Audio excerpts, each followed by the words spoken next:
آئندہ چند روز مجھے نہ صرف ان مہاجروں کی لسٹ مل گئی جو مالی اعتبار سے مستحکم تھے اور بعض ضرورت مند مہاجروں کی خاطر خواہ مدد بھی کرتے تھے، بلکہ ان کے قدیم جاننے والے مہاجروں سے بھی رابطہ تھا۔ انہوں نے مجھے جو کچھ بتایا اس کا لب لباب یہ تھا کہ ان مہاجروں میں سے کچھ تو سابقہ مشرقی پاکستان میں بھی صاحب حیثیت تھے اور اسی فراخ دلی سے ضرورت مندوں کی امداد کرتے تھے۔ 25 مارچ 1971 سے پہلے اور بعد میں خانہ جنگی کے دوران انہوں نے بہت سے بہاری اور پاکستانی مہاجروں کو اپنے ہاں پناہ دی تھی۔ ان میں سے ایک شاہی مرزا بھی تھے جو آج کل پاکستان میں ٹی وی ڈراموں میں کام کرتے ہیں۔ یہ اپنے ہمراہ جو کچھ بھی نیپال لا سکے وہ انہوں نے باوجود کثیر الاولاد ہونے کے ضرورت مندوں میں بانٹ دیا تھا۔ کچھ مہاجر ایسے تھے جن کے سابقہ جاننے والوں نے بتایا کہ مشرقی پاکستان میں ان کی مالی حالت اچھی نہ تھی، لیکن نیپال پہنچنے کے بعد وہ اچھے مکانوں میں رہنے اور کھلا خرچ کرنے لگے۔ ان لوگوں نے نیپال میں ضرورت مند مہاجروں کے اپنے اپنے حلقے بنا رکھے تھے جن کے ساتھ کم و بیش ہر روز محفلیں جمتی تھیں۔ ان فارغ البال مہاجروں کی تیسری قسم وہ تھی جنہیں سابقہ مشرقی پاکستان والے ان کے بتائے ہوئے ایڈریس کے مطابق کوئی بھی جانتا نہیں تھا، حتیٰ کہ ان کے شہر، محلے اور گلی میں رہنے والوں کے لیے بھی وہ بالکل اجنبی تھے۔ سفارت خانے سے مجھے رجسٹرڈ مہاجرین کی فہرستیں مل چکی تھی۔ ان کے علاوہ مہاجروں نے بھی اپنے طور پر مکمل فہرست تیار کی ہوئی تھی۔ دونوں فہرستوں میں ان تیسری قسم کے مہاجروں کے مکمل قوائف اور پتے درج تھے، لیکن ان کو جاننے اور پہچاننے والا کوئی نہ تھا۔ ایک بڑی ہی عجیب بات یہ تھی کہ اس تیسری قسم کے مہاجروں کے کوئی افراد خانہ نہ تھے۔ بقول ان کے گھر والے یا تو مشرقی پاکستان میں فسادات کے دوران مارے گئے یا سقوط ڈھاکہ کے بعد مکتی باہنی کے ہاتھوں شہید ہوئے تھے اور وہ بالکل اکیلے ہی نیپال پہنچے تھے۔ مجھے سونپے گئے مشن کے مطابق میری سب سے زیادہ دلچسپی ان تیسری قسم کے مہاجروں میں تھی۔ اس مشن کے لیے میں نہ تو سفارت خانے کے ارکان کو اعتماد میں لے سکتا تھا اور نہ ہی کسی اور پر اندھا بھروسہ کر سکتا تھا۔ میں نے اس کا حل یہ ڈھونڈا کہ روزانہ ایسے 5-6 مہاجروں کو ملنے اور اپنے ہمراہ ان کے شہر، محلے اور گلی میں رہنے والوں کو ساتھ لے جانے کا پروگرام بنایا تاکہ ان کی اصلیت معلوم ہو سکے۔ پہلے روز ہم اللہ کا نام لے کر ایک ایسے مہاجر کے گھر گئے جس نے خود کو کھلنا میں سلیم ہوٹل سے ملی ہوئی عمارت کا رہائشی بتایا تھا۔ میرے ہمراہ کھلنا کے 3 مدبر مہاجر تھے۔ جب ہم اس کے گھر پہنچے تو اس نے بڑی رکھائی سے ہم سے بات کی۔ اس نے 3-4 کمروں پر مشتمل گھر کرائے پر لے رکھا تھا جس کا فرشی ڈرائنگ روم خوب آراستہ تھا۔ میں نے اسے اپنی آمد کا یہ سبب بتایا کہ میرے ہمراہی مہاجر مجھ سے بطور قرض کچھ رقم لینا چاہتے ہیں۔ چونکہ آپ بھی کھلنا کے رہائشی ہیں اس لیے اگر آپ ان کی تصدیق کر دیں تو میں انہیں رقم قرض دے دوں۔ اس مہاجر کا مجھے دیکھتے ہی رنگ تو فق ہو چکا تھا، لیکن اس نے خود پر قابو پائے رکھا۔ اس نے تصدیق کرنے سے انکار کر دیا تو میں نے کہا کہ میں کھلنا تو کبھی گیا نہیں، آپ صرف اتنا بتا دیں کہ جو ایڈریس یہ بتا رہے ہیں وہ درست بھی ہے یا نہیں۔ ان مہاجروں کو میں نے جیسے کہا تھا انہوں نے اپنے ایڈریس اور محلہ، گلی وغیرہ بتائے جو کھلنا میں موجود ہی نہ تھے۔ صاحب خانہ نے بڑی بے رخی سے یہ ایڈریس سنے اور کہا ہاں ٹھیک ہے اب آپ جائیں۔ میں نے اس کے رویے پر کوئی توجہ نہ دیتے ہوئے اس سے پوچھا کہ آپ کا کھلنا میں کیا کام تھا اور آپ تو ریکارڈ کے مطابق سلیم ہوٹل سے ملحقہ بلڈنگ میں رہتے تھے، اس بلڈنگ کے مالک کا کیا نام تھا؟ میرے سوال سن کر تو وہ آپے سے باہر ہو گیا اور ہمیں فوراً گھر سے نکل جانے کو کہا۔ میرے ساتھ آئے ہوئے مہاجروں کے بھی رنگ اڑے ہوئے تھے۔ اس سے پہلے کہ وہ میرا ارادہ سمجھ سکتا میں نے اسے گردن سے پکڑ کر فرش پر گرا دیا۔ میں نے اس کی گردن ایسے طریقے سے پکڑی تھی کہ اس کے منہ سے سوائے خرخر کے کوئی آواز نہ نکلتی تھی۔ مجھے اس پر شک تو پورا تھا لیکن اسے یقین میں بدلنے کے لیے میں نے پسٹل نکالا اور اس کے سینے پر رکھ کر اپنے ساتھی مہاجروں کو کہا کہ اس کا لباس اتار کر مسلمان ہونے کی تصدیق کریں۔ وہ غیر مسلم نکلا۔ میں نے اس کے ہاتھ پاؤں بندھوا دیے اور کہا کہ اب شرافت سے اپنی حقیقت بتاؤ گے یا میں دوسرا طریقہ استعمال کروں۔ اس کا راز کھل چکا تھا۔ وہ ادھر ادھر کی ہانکنے لگا لیکن 2-3 تھپڑ کھانے سے ہی سیدھے راستے پر آ گیا۔ اس نے بتایا کہ وہ کلکتے کا رہنے والا سویلین اور مکتی باہنی میں شامل رہا ہے۔ مشرقی پاکستان میں تخریبی کارروائیوں میں پاک فوج کے زیر استعمال رہنے والے پل اڑانے میں اس کا نمایاں کردار تھا، کیونکہ وہ ہوڑا برج کلکتہ کے نزدیک بارود بنانے کی فیکٹری میں کام کرتا رہا ہے۔ اس کا نیپال آنے کا مقصد پاکستان جانا نہیں بلکہ یہاں سے مہاجروں کی ایک ٹیم تیار کرنا ہے جو پاکستان جا کے تخریبی کارروائیاں کر سکے۔ آپ سوچ رہے ہوں گے کہ اتنی آسانی سے اس نے اپنے راز کیسے اگل دیے۔ اس کی وجہ ایک تو یہ تھی کہ ہم دونوں ایک نیوٹرل ملک میں تھے جہاں دشمن ہونے کے باوجود قانونی طور پر ایک دوسرے کا کچھ بگاڑ نہیں سکتے تھے۔ دوسرا، اسے میری اصلیت کا علم نہ تھا۔ میرے نیپال آنے سے بہت پہلے ہی وہ اپنی کارروائیوں میں مصروف تھا۔ اس نے ہمیں یہ بھی بتایا کہ اس کے علاوہ 8 اور भारतीय महाजिरों के भेस में यहाँ मौजूद हैं और अपने अपने फील्ड में पाकिस्तान के खिलाफ महाजिरों को प्लांट करने में मसरूफ हैं। ये सब कुछ बताकर उसने उसी करख्त लहजे में मुझे कहा कि तुम चाहे कोई भी हो, मेरा कुछ नहीं बिगाड़ सकते। ज्यादा से ज्यादा ये कर सकते हो कि अपनी एम्बेसी को हमारे मुतालिक बताकर हमारी रजिस्ट्रेशन खत्म करवा दो। ऐसी सूरत में भी हम जितना अरसा चाहें नेपाल में रह सकते हैं। वो अपनी बकवास किए जा रहा था और मैं सोच रहा था कि इसे और इस जैसे 8 दूसरे भारतीयों को जिंदा छोड़ देना हमारे लिए कितना खतरनाक होगा। यहाँ पर हाजी मस्तान और यूसुफ पटेल जैसे दबंग दोस्त भी न थे जो मेरे मददगार साबित होते। इन कमबख्तों ने यहाँ महाजिरों की कस्मपुरसी से फायदा उठाकर यकीनन बहुत सौ को अपना हमनवा बना लिया होगा। मैं तो अपने साथ आने वाले महाजिरों पर भी पूरा एतमाद नहीं कर सकता था। उसको मार देने के बाद उसकी लाश को ठिकाने लगाना भी बड़ा दुश्वार था। ना खटमंडू बड़ा शहर था और ना ही मेरे पास अपनी या किसी हमदर्द की गाड़ी थी। और सबसे अहम बात यह थी कि उसके बकौल 8 और भारतीय यहाँ पाकिस्तान दुश्मन सरगर्मियों में मसरूफ हैं। कुछ सोचकर मैंने एक फैसला किया। आम हालात में ये एक इंतहाई कमजोर प्लान था, लेकिन हालात के तकाजे के मुताबिक मुझे फौरी तौर पर इससे बेहतर कोई तजवीज समझ न आई। मैंने अपने साथ आने वाले तीनों महाजिरों को रुखसत किया और सख्ती से हिदायत की कि किसी से भी, हत्ता कि अपने घर वालों को भी यहाँ आने का न बताएं। मैंने सारा प्लान पहाड़ी कोयले से भरी उस अंगीठी को देखकर बनाया था जो मुक्ति बाहिनी के इस कारकुन के फर्शी ड्राइंग रूम में पड़ी थी। खटमंडू की हड्डियों में जम जाने वाली सर्दी में कोयले की अंगीठी जलाने का रिवाज आम था। मैंने वो दहकती अंगीठी उठाकर उसके सोने के कमरे में रखी, जहाँ वैसी ही एक अनजली अंगीठी पड़ी हुई थी, जिसे उठाकर मैं ड्राइंग रूम में ले आया। मुक्ति बाहिनी का ये एजेंट साबिका मशरकी पाकिस्तान में अपनी कामयाबी, पाकिस्तान के दुलख्त होने और 90,000 पाकिस्तानी अफवाज के भारतीय कैदी बनने के जोम में अभी भी बेखौफ नजरों से मुझे देखता और धमका रहा था। पाकिस्तान में ट्रेनिंग के दौरान मुझे गर्दन की मखसूस नसों को दबाकर हलाक करने की ट्रेनिंग दी गई थी, लेकिन ये ट्रेनिंग सिर्फ चार्टों की मदद से उन नसों को दिखाने और दबाने के तरीके बताने तक महदूद थी। मैं हाथों पैरों बंधे इस एजेंट के सीने पर बैठ गया, टटोल कर उन नसों को अपने दोनों हाथों के अंगूठे और अंगुश्त शहादत से जोर से दबा दिया। 2 मिनट तक उसी कैफियत में रहने के बाद मैंने उसकी गर्दन से हाथ उठाए तो उसकी गर्दन एक तरफ ढलक गई। मुझे बिल्कुल यकीन नहीं था कि वो मर चुका है। काफी देर मैं उसी हालत में उसके सीने पर सवार बैठा रहा। हर लम्हे मुझे यही शक गुजरता कि वो अभी सांस लेगा या हरकत करेगा, लेकिन वो तो वाकई मर चुका था। मैंने मजीद तसल्ली के लिए उसकी नब्ज टटोली। उसी कमरे में पड़ा एक आईना उसके नथनों के साथ लगाए रखा। जब उसमें जिंदगी के कोई आसार दिखाई न दिए तो मैंने उसके हाथ और पांव खोले। उसे उठाकर उसके सोने के कमरे में ले जाकर पलंग पर डाल दिया। जलती अंगीठी जिसका जहरीला धुआं कमरे में फैल रहा था उसके पलंग के करीब रखी। उसके 2 सूटकेसों की तलाशी ली जिनसे मुझे उसका भारतीय हुकूमत का जारी करदा शनाख्ती कार्ड और हिंदी में टाइप शुदा कुछ कागजात मिले। पलंग पर पड़े 2 कंबल मैंने उसके ऊपर डाले और बत्ती बुझाकर दरवाजा अच्छी तरह से बंद कर दिया। ड्राइंग रूम में आकर उसकी बत्ती बुझाई। बाहर का दरवाजा खोलकर अच्छी तरह से देखा कि कोई मुझे देख तो नहीं रहा। पूरी तसल्ली के बाद मैंने बाहर आकर दरवाजा बंद किया और लंबे लंबे डग भरता उस घर से खासा दूर निकल आया और एक रिक्शा लेकर अपने होटल पहुंच गया। मुझे अभी तक यकीन नहीं आ रहा था कि इतनी आसानी से इस पाकिस्तान दुश्मन को मैंने जहन्नम वासिल कर दिया है।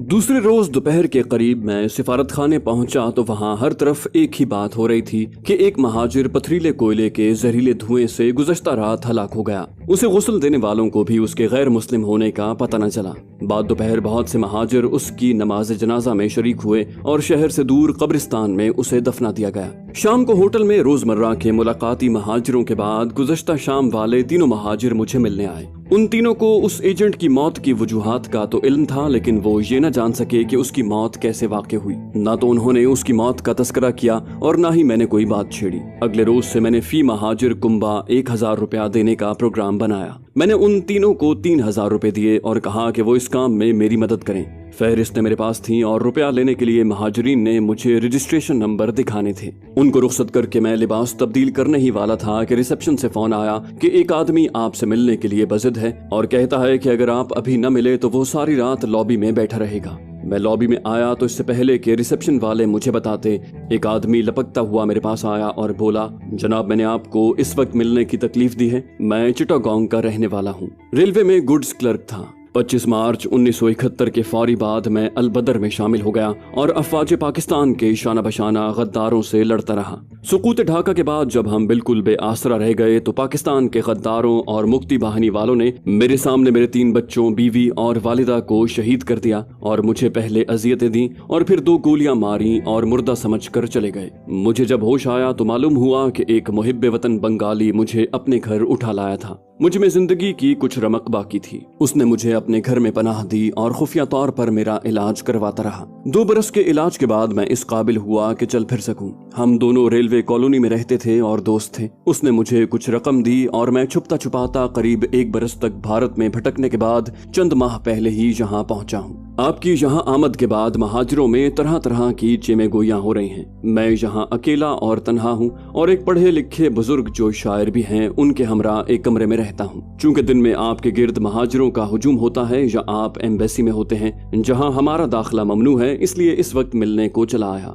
मैं इस बेवक्त की मुलाकात की वजह से चिड़चिड़ा सा हो रहा था और ऐसी कहानियां तकरीबन हर महाजिर की जबान से हर रोज ही सुनता था। मैंने उसे कहा कि अगर तुम्हें पैसे की जरूरत है तो कल सुबह अपना रजिस्ट्रेशन कार्ड लेकर एम्बेसी चले आओ, वहीं सबको फी कार्ड 1000 रुपए दिए जाएंगे। वो बोला, जनाब ये दुरुस्त है कि मैं आपसे माली इमदाद लेने आया हूँ, लेकिन मेरे साथ जो कुछ बीती है वो कहानी नहीं बल्कि हकीकत है। उसकी आंखों में बेखौफी और सच्चाई की चमक थी जिसे मैंने देखा लेकिन तह तक न पहुंच सका। मैंने उसे कहा कि मेरे साथ वॉशरूम में चलो और मुझे अपने जिस्म पर तशद्दुद के निशान दिखाओ।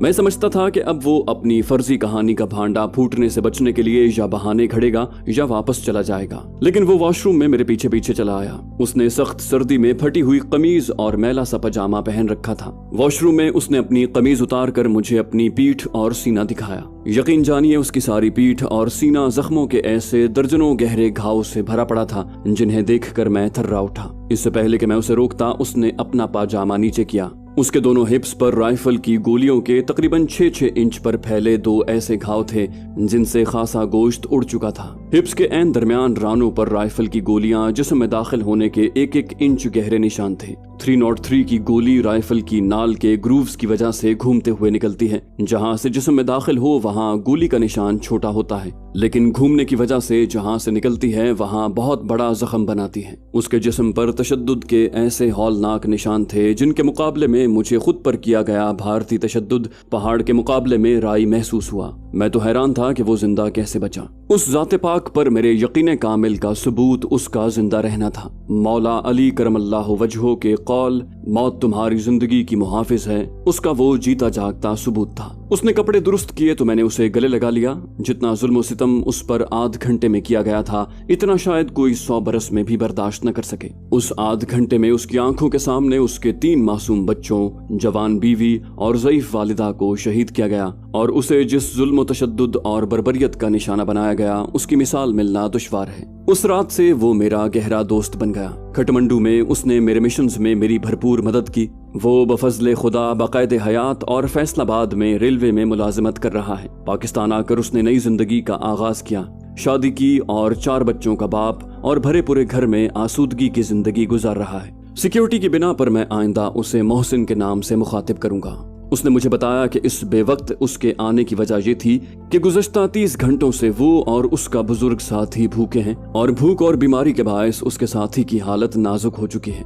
मैंने रिसेप्शन के जरिए होटल के डॉक्टर को फौरी बुलवाया और होटल से दूध और खाना लेकर डॉक्टर के हमरा होटल की टैक्सी में हम सब उसके घर चले गए। एक कमरे के उस घर में फर्श पर 2 फटी पुरानी दरियां और 2 पोसीदा कंबल थे। कमरा सर्दी से जमहरीर हो रहा था। उसका साथी एक दरी पर लेटा बुखार में फूंक रहा था। डॉक्टर ने उसे इंजेक्शन और दवा दी और बताया कि सर्दी और भूख की वजह से उसकी ये हालत हो रही है। उस वक्त बाजार बंद हो चुके थे जहां से मैं उनके लिए गर्म कपड़े और बिस्तर वगैरह लेता। मैं उन्हें अपने हमरा अन्नपूर्णा होटल के करीब ही एक गेस्ट हाउस में ले गया और उनके लिए एक कमरा और एक्स्ट्रा पेमेंट पर हीटर लिया। हीटर से कमरा बहुत जल्द ही गर्म हो गया और गर्म बिस्तरों ने दोनों को गर्म कर दिया। मैंने मोहसिन को 10,000 रुपए दिए और कहा कि कल सुबह वो अपने और अपने बुजुर्ग साथी के लिए गर्म कपड़े और जरूरत का दूसरा सामान खरीद ले। डॉक्टर को मैं कह दूंगा कि वो सुबह शाम उसके बुजुर्ग साथी के इलाज के लिए गेस्ट हाउस में आए। आइंदा शाम मैं खुद भी दोनों को मिलने उस गेस्ट हाउस में आऊंगा। ये कहकर मैं उनसे रुख्सत लेकर अपने होटल वापस चला आया।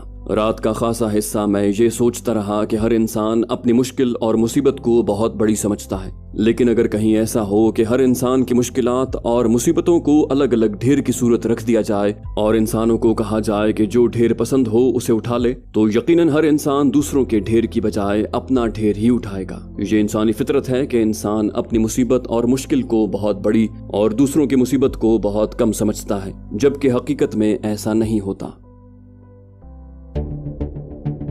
दूसरे रोज सुबह ही मैंने बाजार से ब्रीफकेस खरीदा और उसमें 5 लाख इंडियन करेंसी डालकर बैंक से नेपाली रुपयों में तब्दील करवाई। उसके इवज मुझे 5,50,000 नेपाली रुपए मिले। एम्बेसी पहुंचा तो वहां महाजिरों का एक हुजूम था, जिन्हें उनके 10 नुमाइंदों ने फहरिस्त के मुताबिक तरतीब से बिठाया हुआ था। मैं पहले सीधा सफीर के कमरे में गया। रस्मी अलैक सलैक के बाद मैंने उसे कहा कि महाजिरों के हमदर्दों ने माली इमदाद भेजी है, मुनासिब रहेगा कि आप अपने दस्ते मुबारक से इस नेक काम का आगाज करें। सफीर साहब पहले तो कुछ झिझके, लेकिन बाद अज़ां सियासी फिरके से वाबस्ता होने की बिना पर तैयार हो गए और अपनी टाई और बाल दुरुस्त करके दोनों सेक्रेटरियों के जिलों में दुल्हा बने नीचे तशरीफ लाए। सिफारत खाने के मुलाजिमीन ने इस तकरीब में उनकी शमूलियत का सुनते ही 2 बड़े टेबल और 6 कुर्सियां सिफारत खाने के लॉन में रख दी। मैंने उन्हें कहा कि आप महाजिरों के नुमाइंदों के लिए भी कुर्सियां मंगवाएं। सफीर साहब शोहरत हासिल करने का ये मौका गंवाना नहीं चाहते थे, तो अनोकरहन उन्होंने कुर्सियां मंगवाई। इसी दौरान सिफारत खाने का फोटोग्राफर भी अपने 2 कैमरे लिए हुए ऐसी जगह पर खड़ा हो गया